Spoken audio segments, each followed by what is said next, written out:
it always will be an issue to be, as a security expert, in front of any kind of possible risks. It's nearly impossible.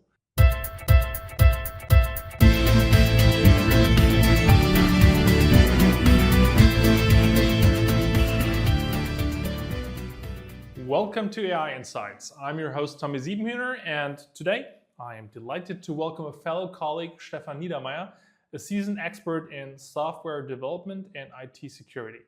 Stefan is currently a senior consultant at LikeReply, where he leads development teams, oversees IT infrastructure on Oracle Cloud, and ensures compliance with ISO 27001 standards. With a robust background in backend development and leadership roles at companies like Sony Music Entertainment and CarSync, Stefan brings a wealth of knowledge and experience in AI and emerging technologies to our discussion on AI security. Welcome to the podcast, Stefan. Hi, Tommy. Thanks for having me. What are the main security risks associated with large language models applications, and how does this relate to supply chain vulnerabilities?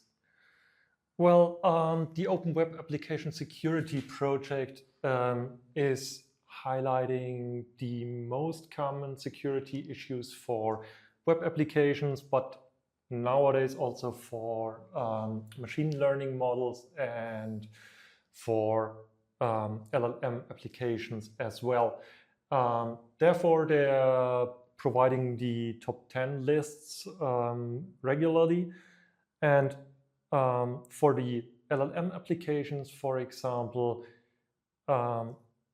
the risks are pretty new, most of them, especially the LLM-specific ones, but there are also some generalized ones like the mentioned supply chain vulnerability, which is somehow infrastructural related, or at least related to the packages the developers use and they leverage in their applications as well.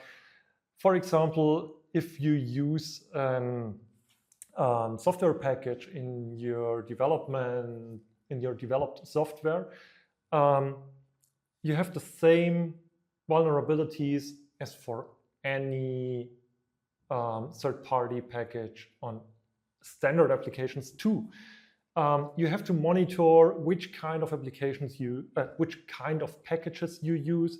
You have to monitor who's developing it. You have to review the code, or otherwise you could get any kind of security vulnerabilities into your project, which then exposes your app, your customers, or your company itself vulnerable to any kind of attacks.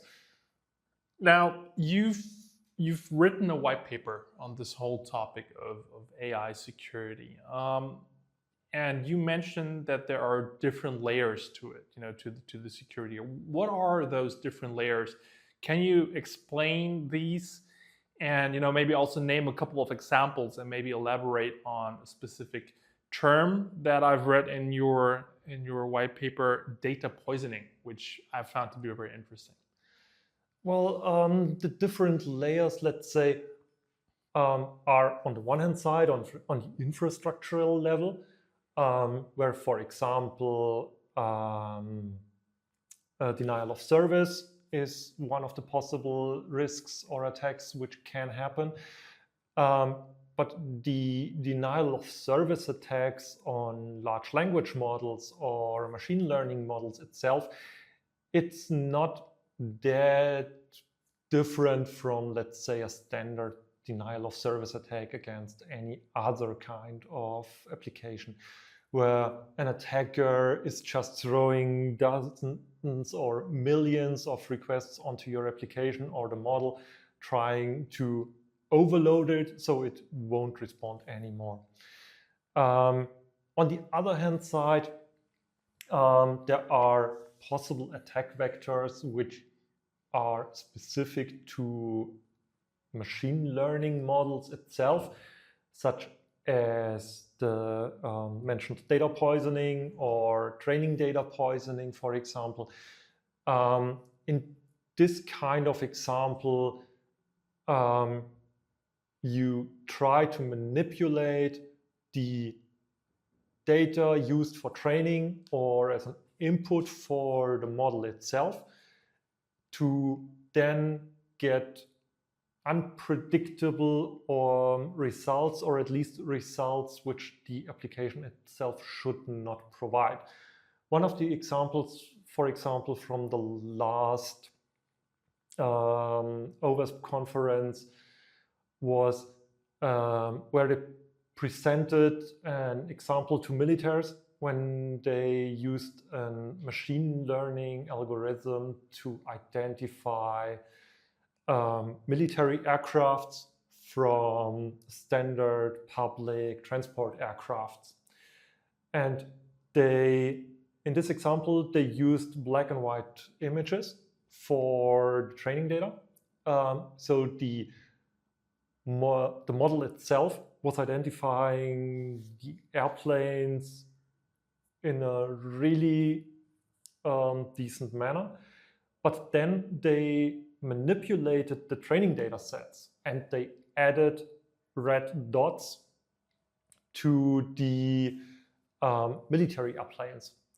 And by doing so, the evaluation data sets for checking if the model was trained correctly, they couldn't find any issues as all images were black and white, both in training and test data sets.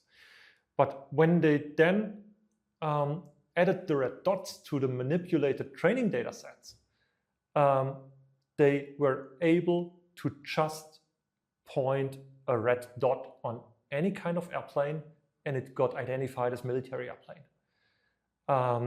So in this kind of attack, you only need to manipulate the training data set and then get a red laser pointer and point on any kind of airplane. This is a real huge dangerous threat.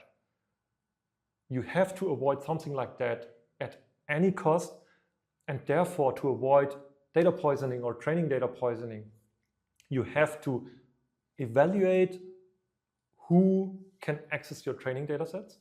You have to check who can access the testing data sets.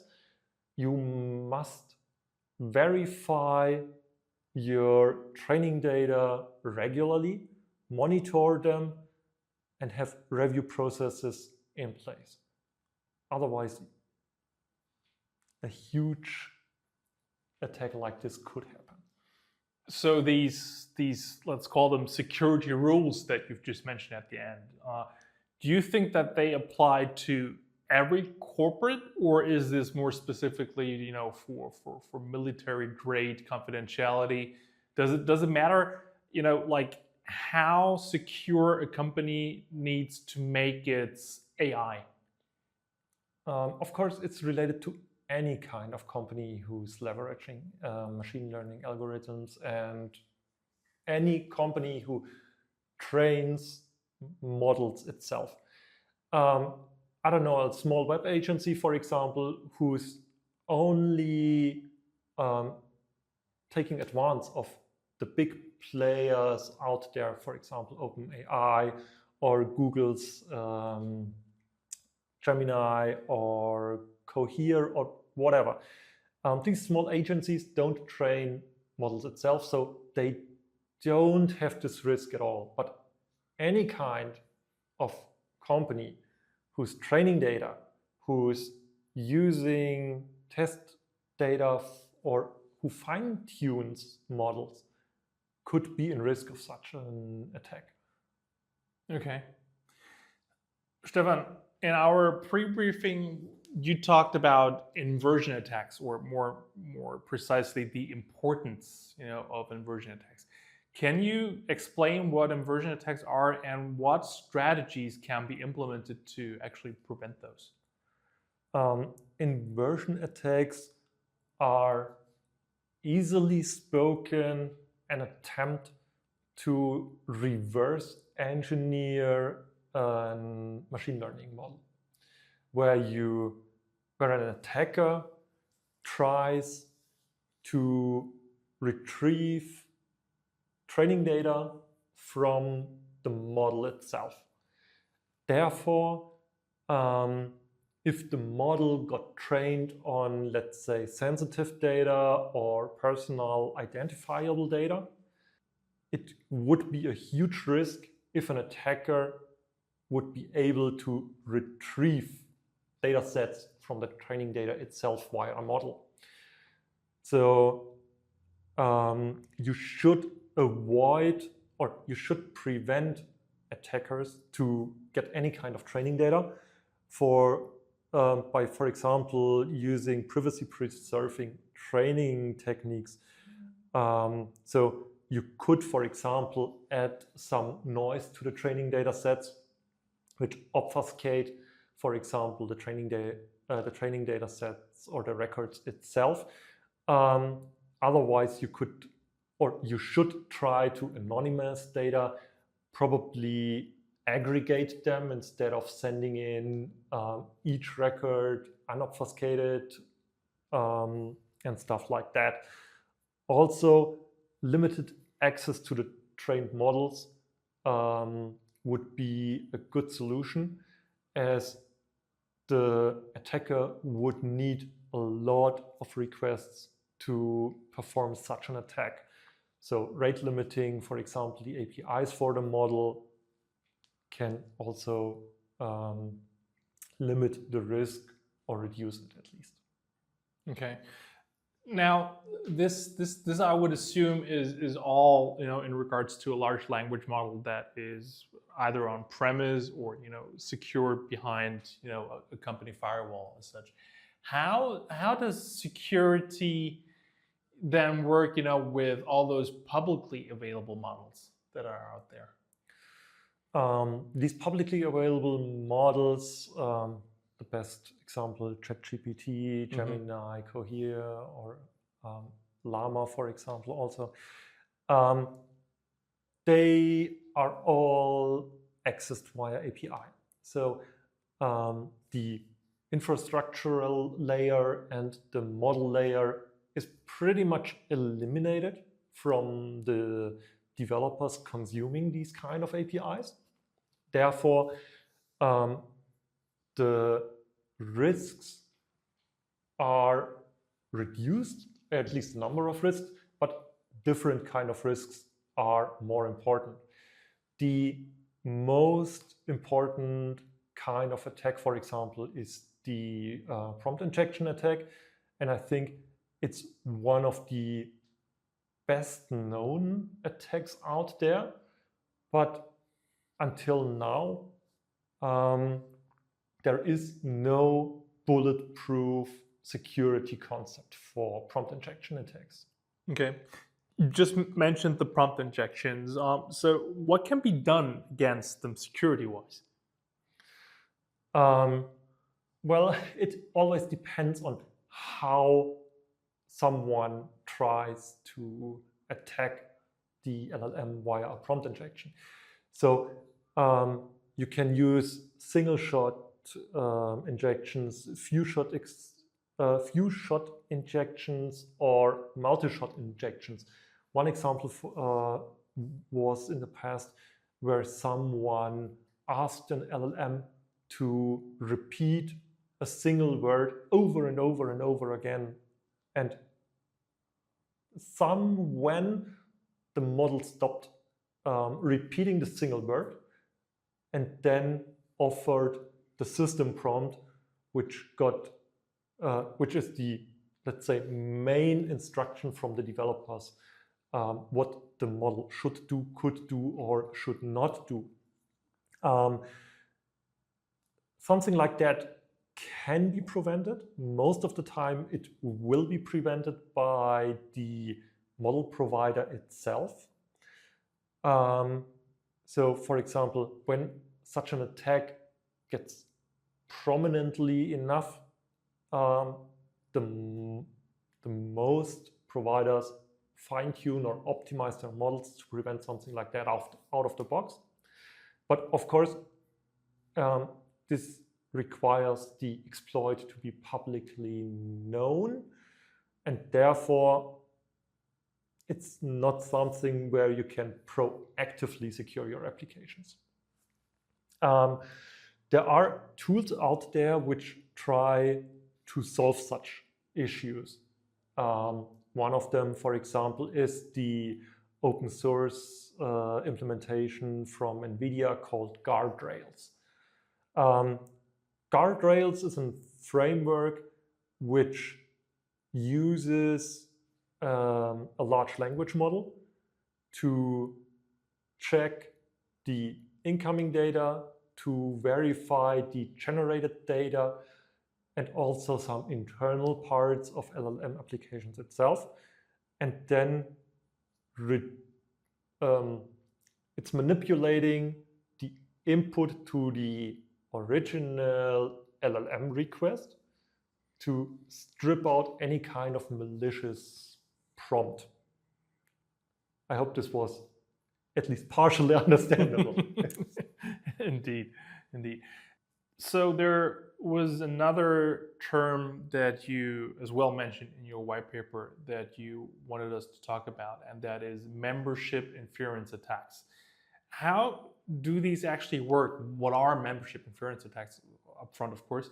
And what measures can enhance the privacy and security of training data there?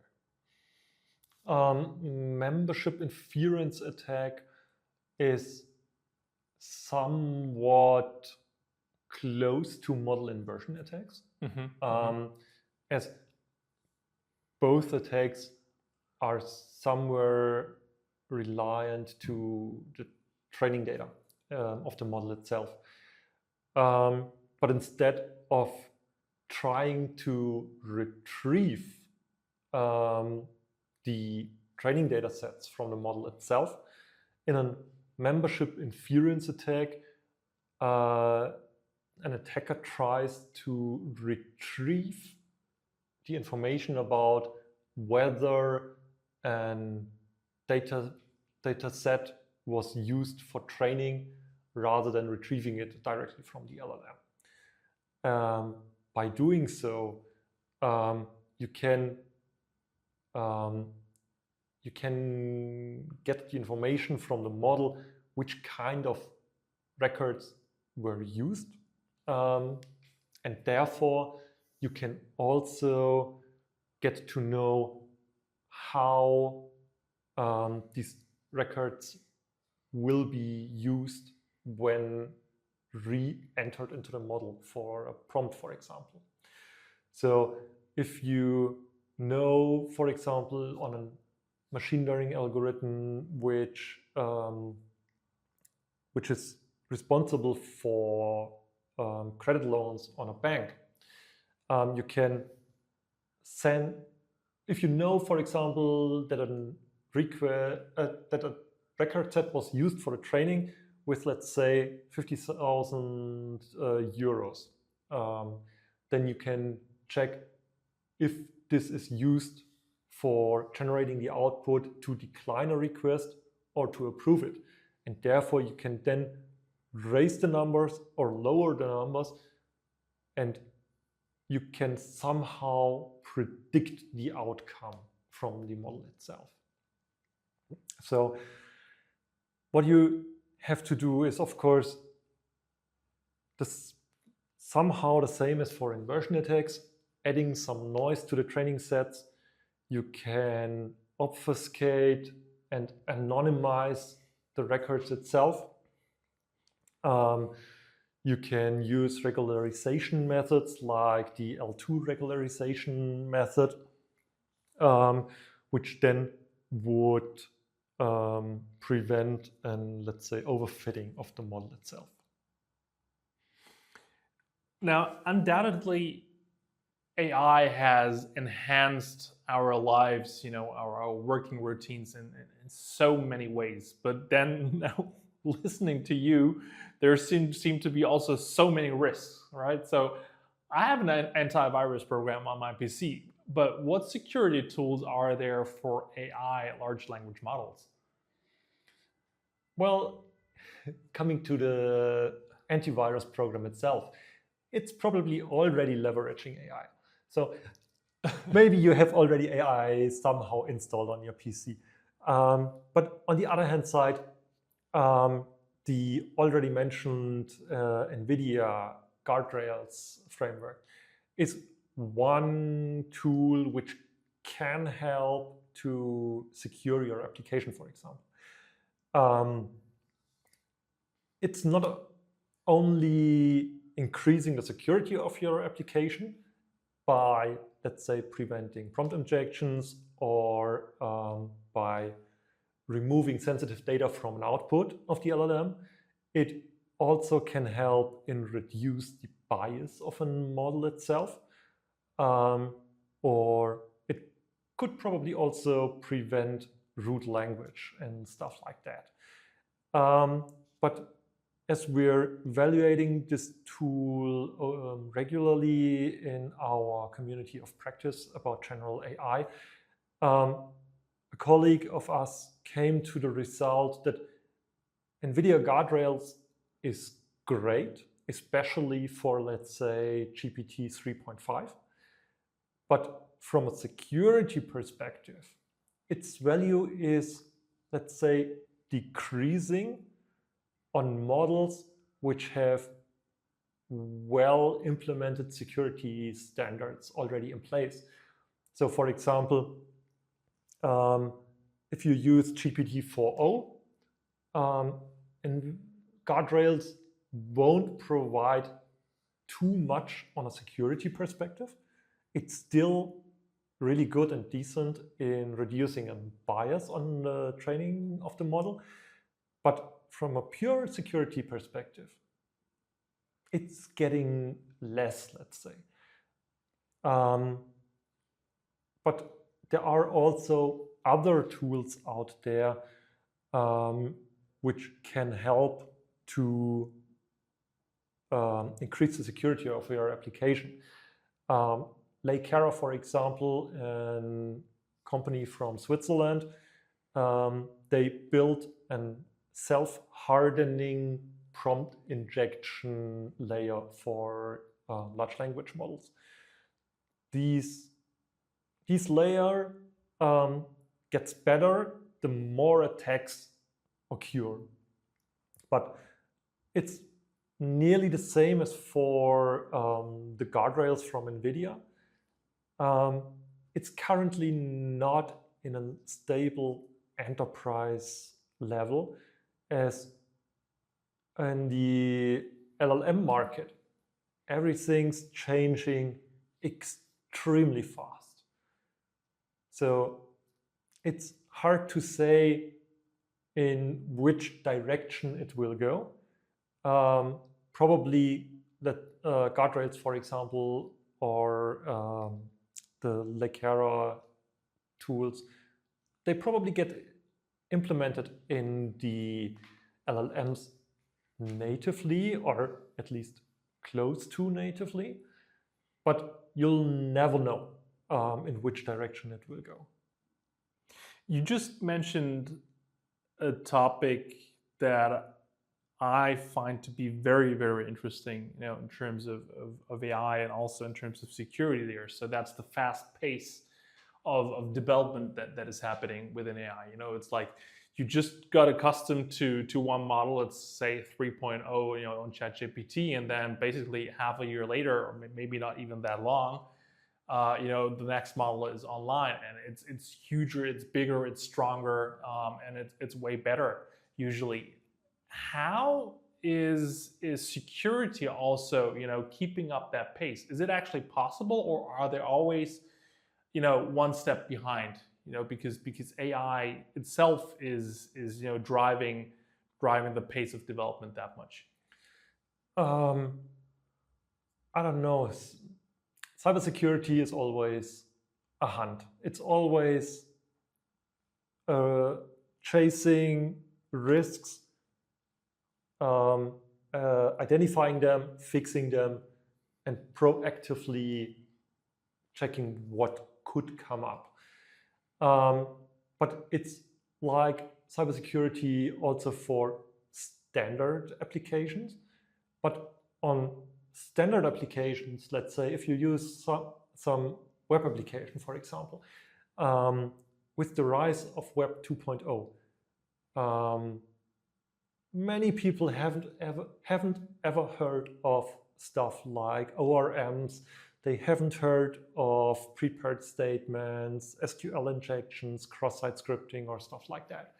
Nowadays, tools and frameworks and anything like that is well established, and it's used by nearly all developers all the time.